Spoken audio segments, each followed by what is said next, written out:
My phone suddenly received a call that I couldn't hang up. The male voice on the other end belonged to my husband. The female voice belonged to his mistress. A muffled conversation kept playing. They were detailing a perfect murder plot against someone.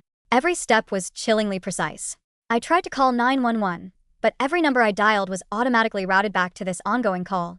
After a grueling process of deduction, I finally pinpointed the location they were describing. It was my own house. And right now, a sudden, urgent knock echoed from my bedroom door. This was step 1 of their murder plan. The knocking on the door was extremely rhythmic. 3 long, 1 short. It was a unique habit of my husband, Julian. The unhang-up-able call on my phone was still playing. On the line, Julian's voice was cold to the core. The sleeping pills are already in her warm milk. Once she drinks it, we can set up the suicide scene. Outside the door, Julian's voice came through, soft and gentle. Clara, honey, I made you some warm milk. Open the door.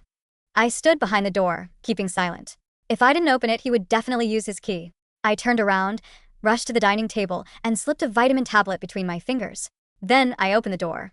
Julian walked in, holding a steaming glass of milk. His mother, Martha, followed closely behind. Her eyes darted around shiftily.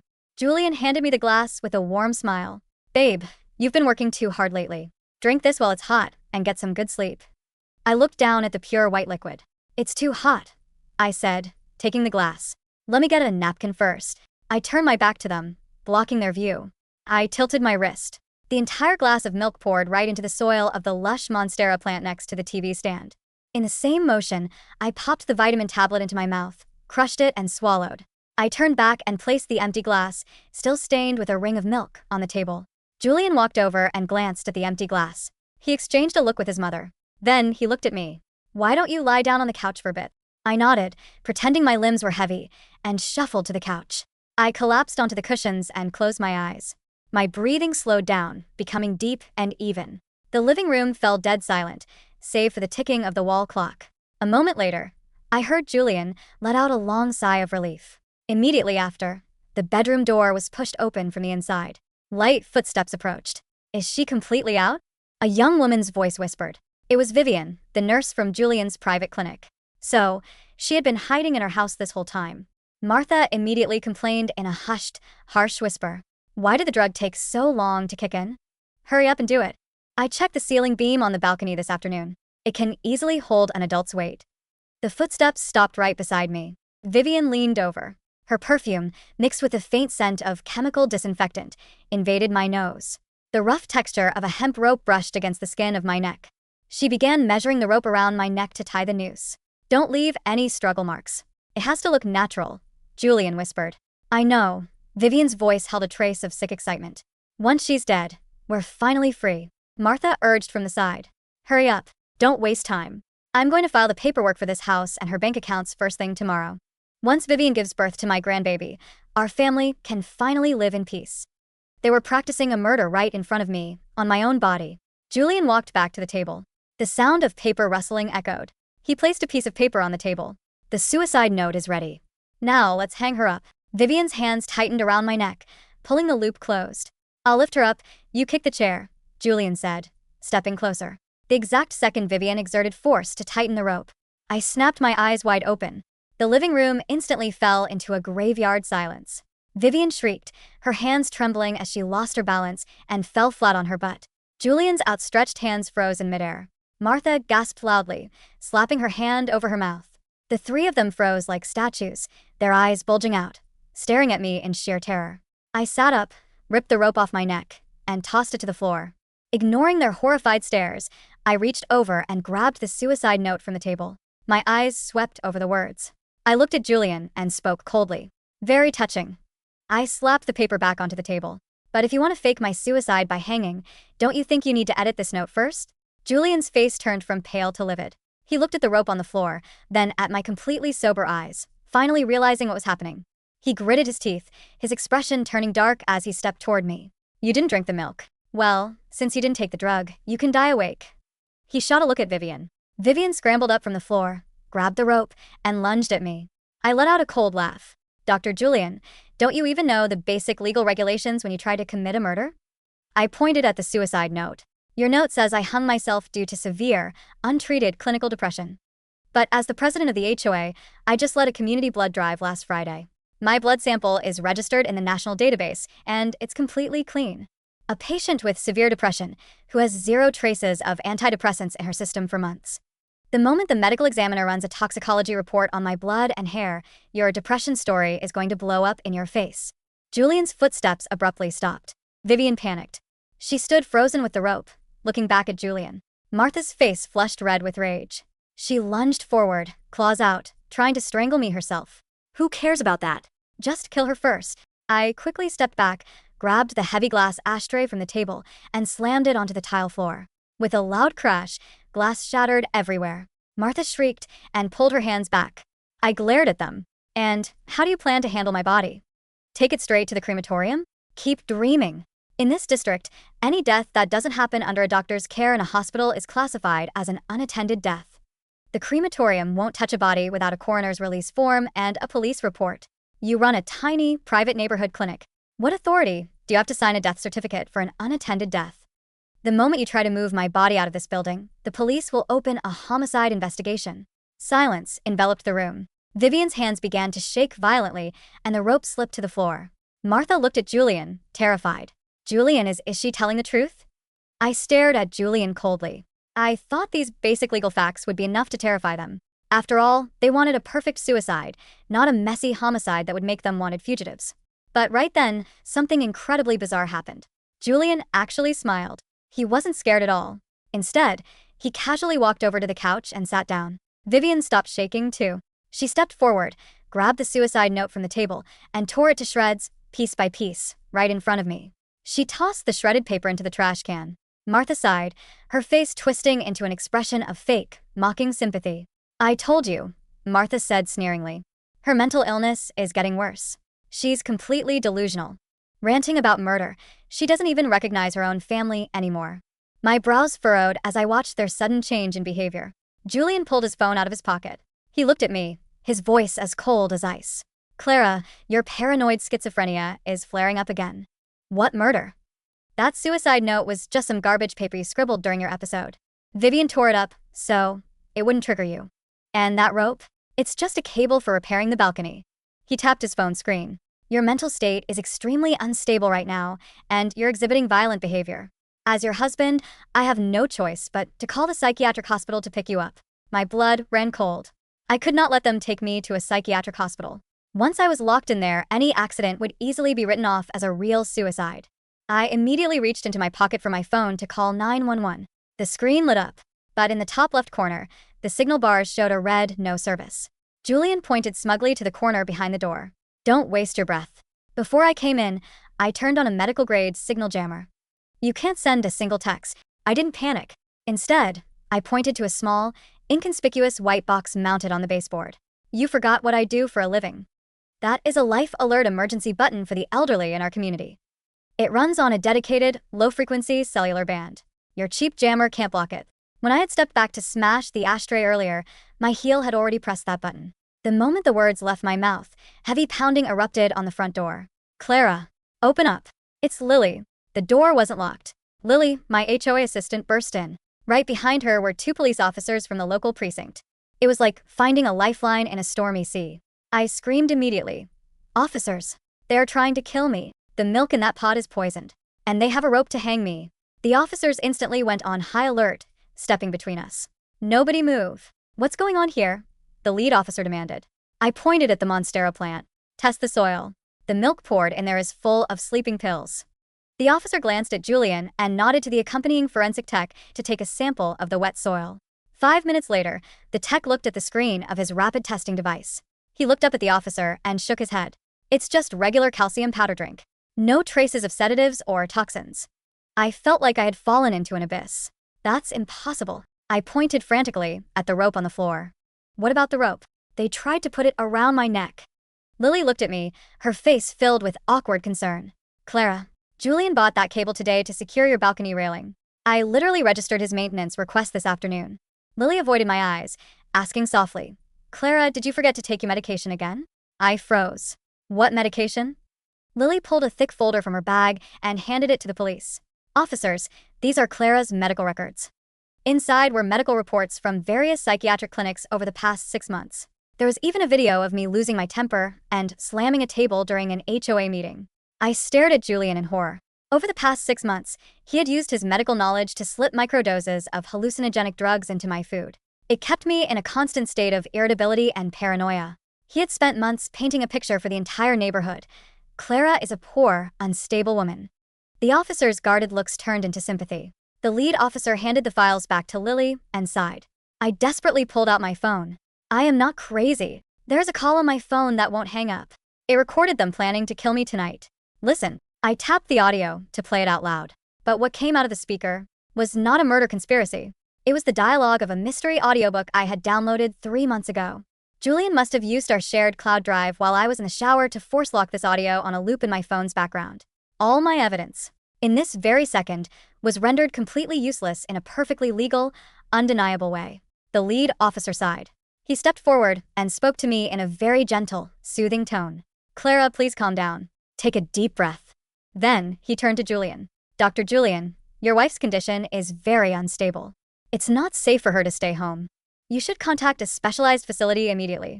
If needed, we can assist you with an involuntary hold so she doesn't hurt herself.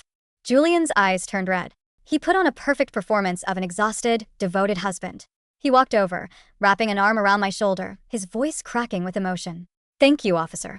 I've already contacted the private care facility. The ambulance should be here any minute. He looked down at me, his eyes gleaming with malicious triumph. Sweetie, we'll get you some help. I don't blame you. I struggled wildly. Get off me. I am not sick. Vivian immediately stepped forward in her nurse's uniform. She held a pre-filled syringe in her hand. Clara, please hold still. Your heart rate is too high. You might go into shock. I'm going to give you a mild sedative to help you rest. The police stood right there, watching. To them, this was professional medical staff treating a manic patient. They had no reason to stop her. The cold needle brushed against my vein. Once this drug entered my system, I would lose all ability to fight back, and I would be dragged into a hell I could never escape. Every path was blocked. I looked into Julian's mocking eyes. He had won. He had dismantled all my logic and common sense. Every second felt like an eternity. Just as the needle was about to pierce my skin, my eyes fell on Julian's shoes. They were the leather shoes he usually wore at his clinic. In the crevices of the soles, there was a tiny trace of dark red powder. That wasn't regular dirt. Suddenly, everything clicked in my mind. So, that's what this is. My voice wasn't a scream. It was a cold, sharp whisper that cut through the stifling air of the living room like a scalpel. Vivian's hand froze, the needle hovering barely an inch from my skin. She glanced at Julian, uncertainty flickering in her eyes. Julian's face didn't lose its composure, but a tiny muscle near his jaw twitched. Clara, please. You're having another episode. Just let Vivian help you. Officer, I said, my voice steady. My eyes locked onto Julian's feet. Look at his shoes. Specifically, the deep grooves of the treads. The lead officer, whose name tag read Davis, frowned. He lowered his gaze to Julian's expensive brown leather Oxfords. Julian instinctively tried to shift his feet backward, but the movement was too guilty, too sudden. Step back, Dr. Julian. Officer Davis ordered, his tone shifting from patronizing sympathy to professional alertness. Ma'am, what about his shoes? I am a senior environmental surveyor for the municipal district, I said, speaking slowly and clearly so the officers couldn't mistake my words for the ramblings of a madwoman. My job is to analyze soil composition and geological hazards for local construction. The dark red, clay-like powder packed into the treads of Julian's shoes isn't standard garden dirt. It's crimson shale silt. Julian's face drained of what little color it had left. Crimson shale silt is highly localized, I continued, staring directly into Julian's panic-stricken eyes. In this entire state, it is only found in one place, the restricted geological conservation zone at the Whispering Pines Cliff. It's sticky, highly acidic, and takes days to wash out of leather if not treated immediately. Officer Davis's partner, a younger cop, gasped slightly. He reached for his radio. Davis, isn't that where they found the body of Mrs. Beatrice Vance yesterday morning? Yes, Davis said, his eyes narrowing as he stared at Julian's shoes. Beatrice Vance was a wealthy, widowed philanthropist and a prominent patient at Julian's private clinic. Yesterday morning, she reportedly slipped and fell to her death from the Whispering Pines Cliff. The local news had been flooded with it. Julian had come home yesterday afternoon, white-faced and trembling, claiming he had spent the entire morning at home, desperately caring for me during one of my severe manic episodes. Because I had been heavily drugged with whatever microdoses he had slipped into my morning tea, I had slept for 14 hours straight. I had woken up groggy, confused, and entirely reliant on his version of reality. He had used my drug-induced slumber to build a perfect alibi for himself. "Julian," I whispered, a cold laugh bubbling up in my throat. "You told the police yesterday that you never left my side. You said we were both in this house from 8 a.m. to 4 p.m. But you bought those Oxfords just 2 days ago. I have the digital receipt on our shared Amazon account. If you were home all day yesterday, how did the highly restricted, unique crimson shale of Whispering Pines Cliff get packed into the soles of your brand new shoes?" "This is ridiculous," Martha shrieked, her voice cracking. He went hiking there last week, before he bought the shoes." "No, wait, he walked through a park." "There is no crimson shale in the city parks, Martha," I said coldly. "And the shoes were delivered on Wednesday evening. Today is Friday. He couldn't have worn them last week." Officer Davis looked at his partner. "Call forensics. Tell them we need a geological soil match from Dr. Julian's footwear immediately. And call the detectives on the Vance case." "Wait." Julian stepped forward, his hands raised in a placating gesture, though his eyes were wild. "Officer, she's manipulating you. She's a classic paranoid schizophrenic. She knows my schedule, she knows Mrs. Vance was my patient, and she's spinning a fantasy to ruin my life because she thinks I'm having an affair. If it's a fantasy, Julian, then you won't mind stepping into the kitchen and letting the officers bag those shoes right now," I said. Vivian backed away slowly, trying to slip her syringe into her pocket. "Don't move, miss," the younger officer said, pointing at Vivian. "Put the syringe on the table. Now." With trembling hands, Vivian placed the syringe down. Julian looked at the syringe, then at his mother, and finally at me. The mask of the loving, exhausted husband fell away entirely, leaving behind a cold, calculating predator. He realized that the narrative he had spent 6 months carefully constructing, the story of a saintly doctor pushed to the brink by his mad wife, had just collapsed under the weight of a single speck of dirt. "This doesn't prove anything," Julian muttered, his voice dropping an octave, losing all its gentle warmth. "It's circumstantial." "Maybe," Officer Davis said. "But it's enough to warrant a trip to the station. Dr. Julian, Mrs. Julian, Miss Vivian, and ma'am," he nodded to Martha. "All of you are coming with us. We're going to sort this out at the precinct." The police station was loud, bright, and smelled of stale coffee and industrial disinfectant. Because of the potential connection to the high-profile Beatrice Vance homicide, we were not placed in a standard waiting room. Julian was taken immediately to an interrogation room. Vivian and Martha were held in separate holding areas, while I was brought into a quiet consultation room with Officer Davis and a sharp-eyed female detective named Miller, who was leading the Vance investigation. "Drink this, Clara," Detective Miller said, handing me a paper cup of warm water. "You've been through a lot tonight." I took the cup, but didn't drink. After months of being poisoned by my own husband, I had developed a deep, visceral fear of consuming anything I hadn't prepared myself. I set the cup on the table. "I know what you're thinking," I said, looking Detective Miller in the eye. "You're wondering if my husband's claims are true. You're wondering if I really am mentally unstable, and if I've fabricated this entire conspiracy to get back at him." Detective Miller sighed, leaning back in her chair. "To be completely honest with you, Clara, your medical records are extensive. Dr. Julian has documented your declining mental health very thoroughly over the past 6 months. There are police reports of noise complaints from your neighbors, video footage of you screaming at HOA meetings, and prescriptions for antipsychotics filled under your name." "Prescriptions I never took," I said. "Or rather, prescriptions he dissolved into my food." Julian is a physician. He knows exactly how to dose someone with liquid haloperidol and benzodiazepines to induce confusion, memory loss, and emotional outbursts without leaving obvious traces, unless a highly specific, deep tissue toxicology screen is run. "And the video of you at the HOA meeting?" Davis asked. 2 hours before that meeting, Julian made me a cup of herbal tea. I remember feeling a strange, burning sensation in the back of my throat, followed by a sudden, uncontrollable surge of adrenaline. My heart was racing, my thoughts were disjointed, and I felt a profound sense of terror. When I went to the meeting, a simple disagreement over parking spaces felt like a life-or-death threat. I snapped. He engineered that meltdown, officer. He recorded it, saved it, and used it as proof of my illness. Detective Miller looked at the folder of my medical records on her desk. "It's a terrifying story, Clara. But in court, it's your word against a respected doctor's medical documentation. However, the soil on his shoes is a different story. The forensics lab just ran a preliminary scan. The mineral signature, pH level, and moisture content of the clay on his Oxfords match the Whispering Pines cliff edge perfectly. Furthermore, the mud is fresh. It was deposited there within the last 24 hours. A surge of relief washed over me, so strong it made my chest ache. So you believe me? We believe he lied about his alibi for yesterday morning, Miller said carefully. And we know Mrs. Vance's death was highly suspicious. Her neck showed signs of pre-mortem bruising, as if someone had grabbed her from behind before she fell. But we still have a problem. What problem? Julian is claiming he went to the cliff yesterday morning to meet a private seller for a piece of medical equipment, and that he lied about his alibi only because he was terrified of being associated with Mrs. Vance's death. He claims he was protecting his clinic's reputation. As for tonight, he's claiming the rope, the sedative and the syringe, and the suicide note were all part of an elaborate, desperate attempt by you to frame him. I stared at her, incredulous. He's blaming me for the murder plot tonight? Yes, Miller said.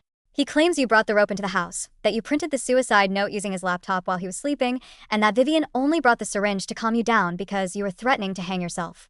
His mother is backing his story completely. Vivian is currently staying silent, but she hasn't broken yet.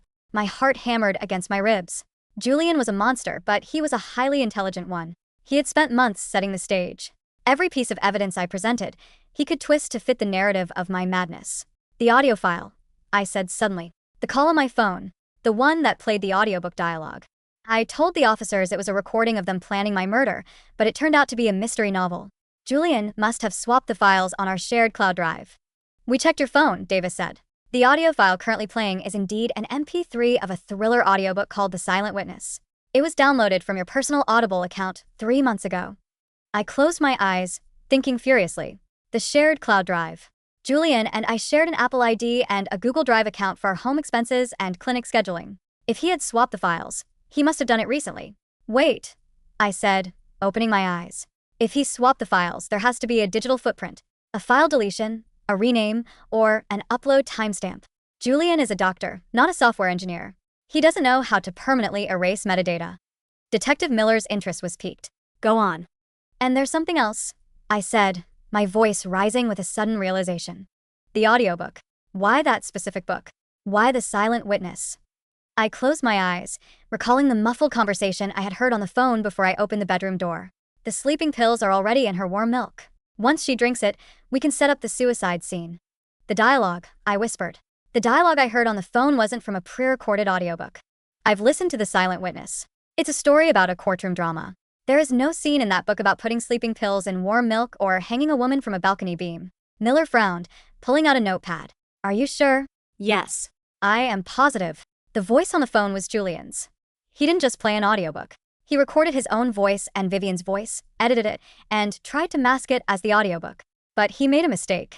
He overlaid his custom recording onto the audiobook file to confuse me, or he used a voice cloning software to generate the dialogue, thinking I would sound crazy when I tried to play it for the police. If he edited a file, the original recording or the editing software might still be on his phone or his laptop at the clinic, Miller said. And his clinic, I added the pieces of the puzzle falling into place. Julian's private clinic has a local server. He keeps all his patient files there, including the real medical records of Beatrice Vance. Mrs. Vance was incredibly wealthy. She had no living relatives. If Julian was her sole executor, he must have forged her will. And he would have done it using the office computer. Detective Miller stood up, her face grim. I'm going to secure a search warrant for Dr. Julian's private clinic and his personal electronic devices. Officer Davis, keep Clara here. Protect her.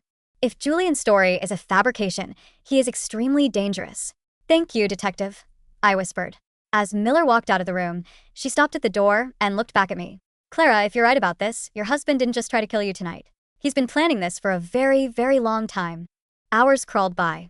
The sterile lights of the police station began to give me a migraine. Officer Davis left to get me a fresh cup of sealed bottled water and a packaged snack from the vending machine. I sat alone in the consultation room, my mind racing. Julian's mother, Martha, had always hated me. She was a bitter, greedy woman who believed her son was a god who deserved a wealthier, more obedient wife. When Julian met Vivian, a young, easily manipulated nurse, Martha saw her opportunity. Vivian was pregnant. Martha had let that slip during the confrontation in my living room. Once Vivian gives birth to my grandbaby, our family can finally live in peace. They wanted my house. They wanted my savings. And most of all, they wanted the millions they had stolen from Beatrice Vance. Suddenly, the door to the consultation room opened. It wasn't Officer Davis. It was Vivian. She looked pale, her eyes red-rimmed and swollen from crying. She was accompanied by a female officer who stood guard at the door, but Vivian was allowed to speak to me under supervision. Clara, Vivian whispered, her voice trembling. I need to talk to you. I sat up straight, my body tensing. What do you want, Vivian? Come to finish the job. No. No, please, Vivian sobbed, burying her face in her hands. I didn't want to do it. I swear I didn't. Julian told me you were abusive. He told me you were crazy, that you beat him, and that you were going to ruin his career. He said if we didn't get rid of you, you would kill him. And you believed him? I asked, my voice dripping with scorn. You're a nurse, Vivian. You saw the drugs he was giving me. You helped him prepare them. He told me it was medication to keep you stable, she cried. But then yesterday, after what happened to Mrs. Vance, I realized what he really was. He killed her, Clara. I know he did. The female officer at the door shifted her weight, listening intently. What do you know about Mrs. Vance? I demanded, leaning forward. Mrs. Vance found out that Julian was embezzling money from her medical trust fund, Vivian whispered, wiping her nose with a tissue. She threatened to go to the medical board and the police. Julian went to her house yesterday morning. He told me he was going to settle things with her. When he came back, he had that red dirt all over his shoes, and he was shaking. He told me that if I ever breathed a word of this to anyone, he would tell the police that I was the one who altered Mrs. Vance's prescription logs. He set me up, Clara, just like he set you up. Where's the evidence, Vivian? I asked, my heart pounding. If you want to save yourself and your unborn child, you have to tell me where the evidence is. The police are searching his clinic, but Julian is smart. He wouldn't leave it on a main computer. Vivian swallowed hard, looking terrified. He has a hidden partition on the clinic's local server. It's encrypted, but the password isn't a word. It's a physical key generator. A physical key generator? Like a USB token?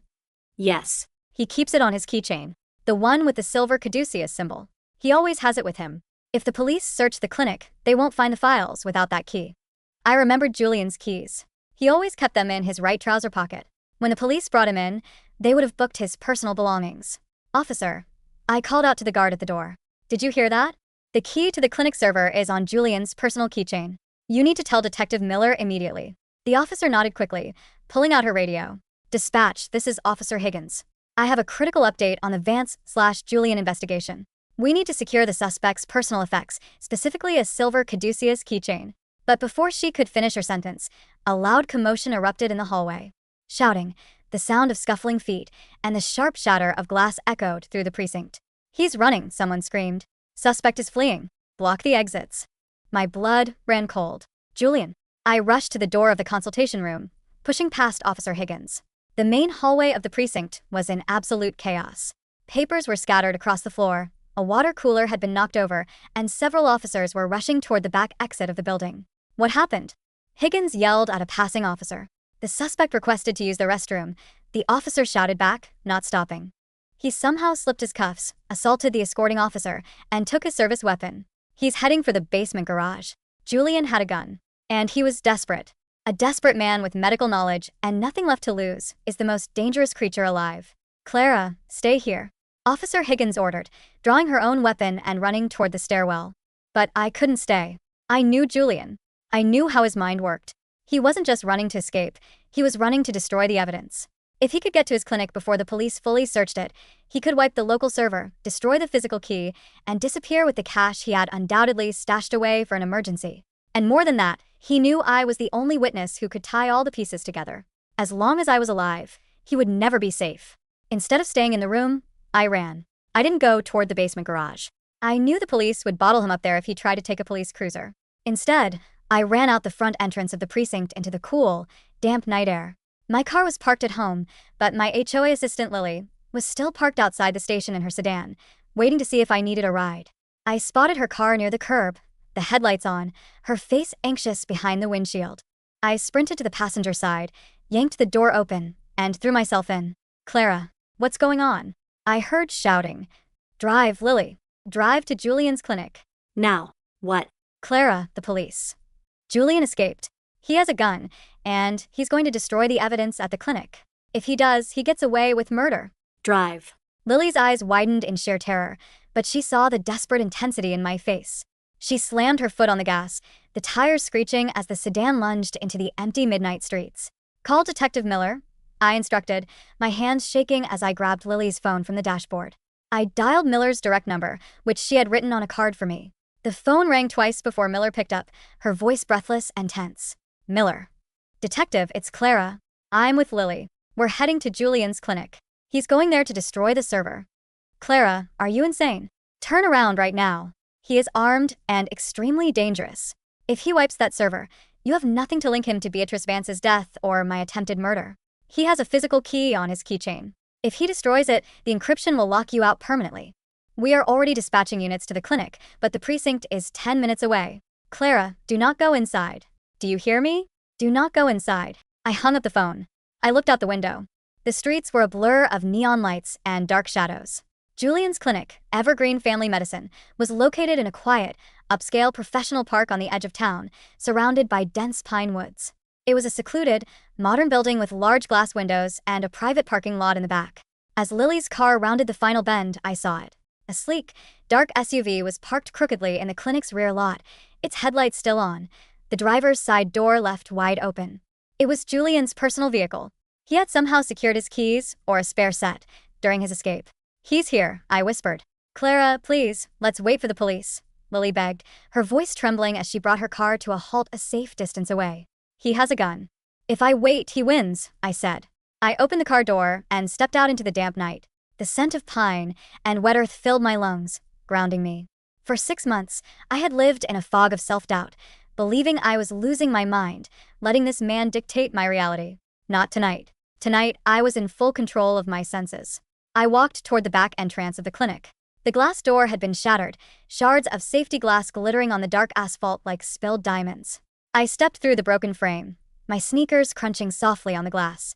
The clinic was pitch black, save for the green glow of the exit signs and the faint, rhythmic blinking of the server lights from the IT closet at the end of the hall. The air inside was heavy with the scent of rubbing alcohol and sterile linen. It was a place of healing that had been turned into a house of lies. I crept down the carpeted hallway, my heart hammering a frantic rhythm against my ribs. Creak. A floorboard groaned near the reception desk.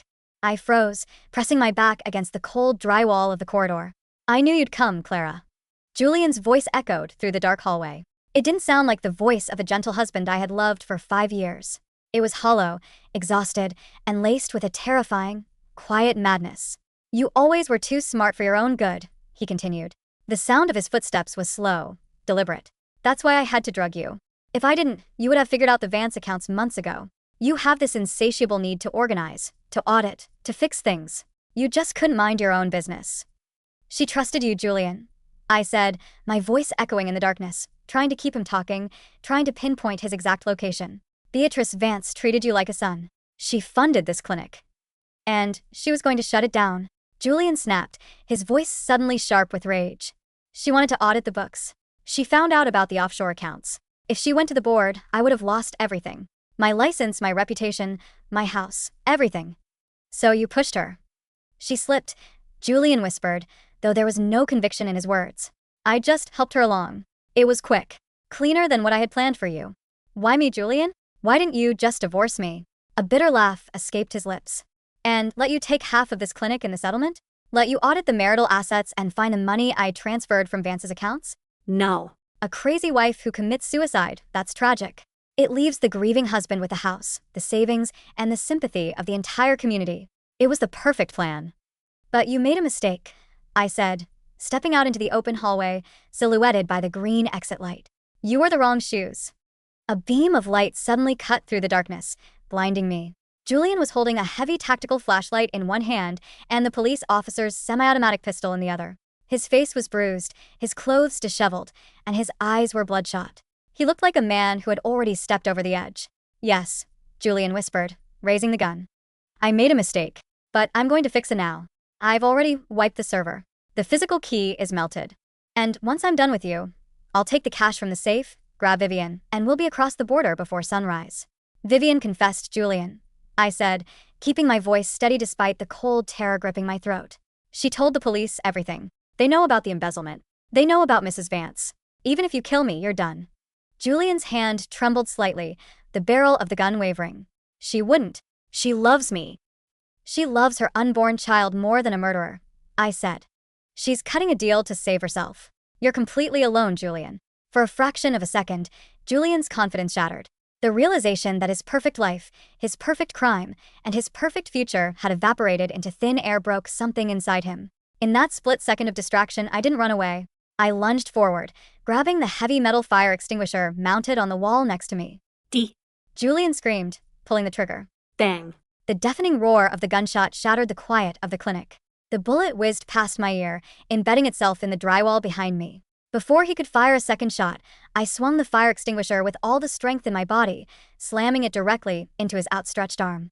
The gun flew from his grip, clattering across the slick tile floor of the reception area. Julian cried out in pain, dropping the flashlight. He lunged at me, his fingers wrapping around my throat, slamming me hard against the reception desk. "You ruined everything," he hissed, his face inches from mine, his grip tightening, cutting off my air. "You miserable, crazy bitch." I thrashed against him, my vision beginning to blur at the edges. The scent of his expensive cologne, mixed with his sweat of panic, was suffocating. I reached out blindly with my hands, clawing at his face, his eyes, his neck. My fingers brushed against something hard and cold hanging from his belt loop. His keychain. The silver caduceus. With a final, desperate burst of energy, I grabbed the keychain and yanked it with all my might. The metal ring snapped, cutting into my palm, but the keys were in my hand. I raised my arm and drove the sharp metal keys directly into the side of Julian's neck. He let out a choked scream, his grip on my throat releasing instantly as he stumbled backward, clutching his neck. Blood began to seep through his fingers. I collapsed to the floor, coughing violently, drawing desperate gasps of air into my burning lungs. Through the shattered glass of the clinic's front entrance, the night was suddenly illuminated by a brilliant, flashing wash of red and blue lights. Screeching tires, shouting voices, and the heavy thud of tactical boots echoed through the parking lot. "Police! Hands in the air, don't move." Julian, bleeding and defeated, sank to his knees in the darkness, his hands slowly rising as the tactical team flooded the building, their flashlights cutting through the shadows, pinning him in a blinding white glare.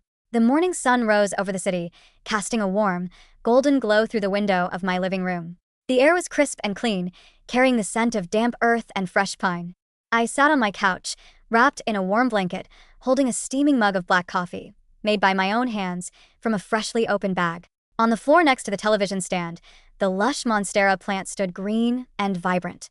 The soil was dry now, the tainted milk a distant memory. The front door was open, letting in the cool morning breeze.